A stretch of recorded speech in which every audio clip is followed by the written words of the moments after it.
So let's do two more examples together. The rules that we want to follow here is that you want to graph each inequality separately. Include the shading. Now, just like I mentioned on the first one, it might not be beneficial to shade an entire side. It's going to get really busy, you're going to see tons of lines, and it's going to get confusing. If you just draw those little lines with arrows either pointing up or pointing down, it should make it a little bit more clear which sides are going to be shaded in, therefore which are your overlapping shaded areas. You have to still remember to differentiate between solid and dashed lines. And do shade in completely your solution set or your totally overlapped areas. Okay, example 1. Both inequalities here are in slope-intercept form. So we're good to go to start graphing. For this first inequality, my slope is -1/3. That negative is in the numerator or denominator, not both. And a y-intercept of 0, -4. So we'll begin on the y-axis at -4, and we will move down 1 to the right 3. Down 1, 3 to the right, next point. Down 1, 3 to the right, next point. Before I take my straight edge out and draw my line, I double check. Is it a solid or dashed line? In this case, it is a solid line, so I'll take out my straight edge, and as close to accurate as I can, I will graph all the way through the coordinate plane.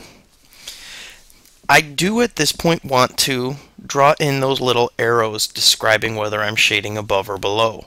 Again, a greater than symbol means shade above, so from my line, if I draw a line up, this is the section that I'm going to shade.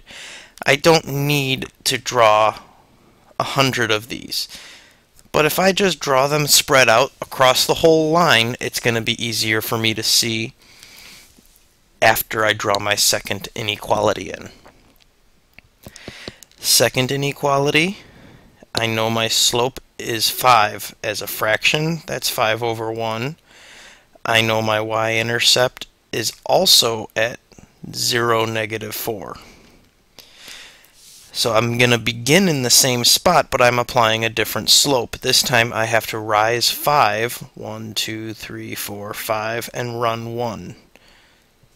Rise 5, and run 1. This line is not an or equal to. Therefore, this one is going to be a dashed line. So I want to draw in my dashed line all the way through the coordinate plane. When I'm looking to shade, also greater than. This one is a little bit steeper, so it's harder to see above, but again, remember, choose some spot on the line. And if I'm talking about a greater than, that's above. So I'm drawing in my vertical line this way, above that line. Hopefully, from that image, I can see that my actual shaded area is above this line. It's above this line. This is the shaded region. This is the only region that we need to actually shade in. If you have highlighter, great. If you don't, just use your pencil to shade this area in so that we can still see whether your other lines are solid or dashed. The only difference here in the second equation, or inequality I should say, is that these both need to be solved for y first. In this first inequality, that means I have to divide everything by 2. That will give me y. I divided by a positive, so I still keep my inequality the same. Remember, if you multiply or divide by a negative, you still switch your inequality symbol.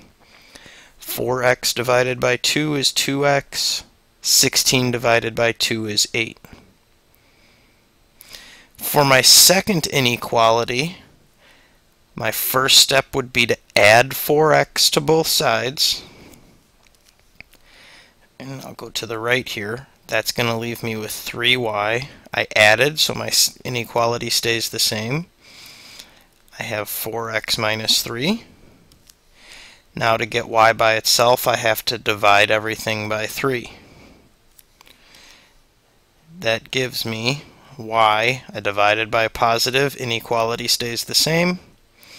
Leave that as a fraction. 3 divided by 3 is 1. So the two inequalities I graph are these two. Go ahead and press pause, then try to graph both inequalities.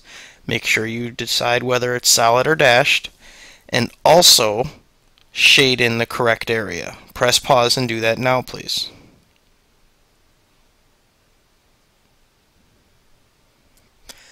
This one's an interesting problem because, in fact, these two lines don't intersect in the window that we have for our coordinate plane.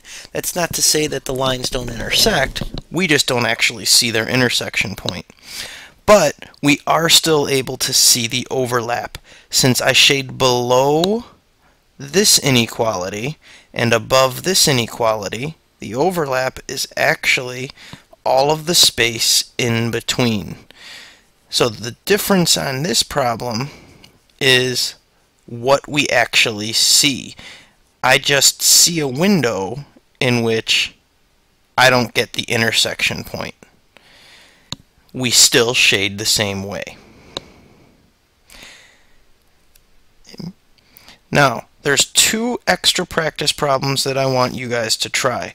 So I will write down the practice problems. I'll put them both down, then ask you to pause this, try them both, before checking your answers by hitting play. So the first one I want you to try is y is less than or equal to 2x minus 5, and y is less than 1/4 x plus 2. And the second one is 2y is greater than 2x minus 14, and 3y minus x is greater than 12. The first one is a setup already, so you can go ahead and start graphing and shading. The second one you will have to solve for y before you do that. Go ahead and press pause now, then try them both, please. So the first problem should look like this. Y is less than or equal to 2x minus 5 is this solid line here, shaded below that solid line. Y is less than 1/4 x plus 2 is this dashed line shaded below. The green area that I've shaded is the area that we should have shaded in completely. For the second example, I have y is greater than x minus 7 graphed here. Since it's greater than, this one will be shaded above. The second one is a little bit trickier. I do have to add x to both sides, and then I have to divide every single term by 3. So when I do that, without showing my work to save some time, I will have y is greater than positive 1/3 x plus 4. So start at 4, up 1, right 3, up 1, right 3. This is also a dashed line, so I will dash this line here.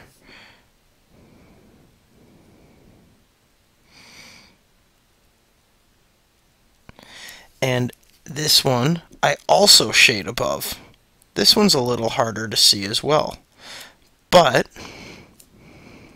I have 3 sections formed here. Nothing is shaded down here. I am shading above this line, but I'm shading above this line, so the middle is not what I shade in here. In this particular case, it's this area up above that would be shaded in for both particular sections here. That's the area that we shade in completely. Once you've completed this page and you're comfortable with your answers, go ahead and check the next video for our last page of notes today.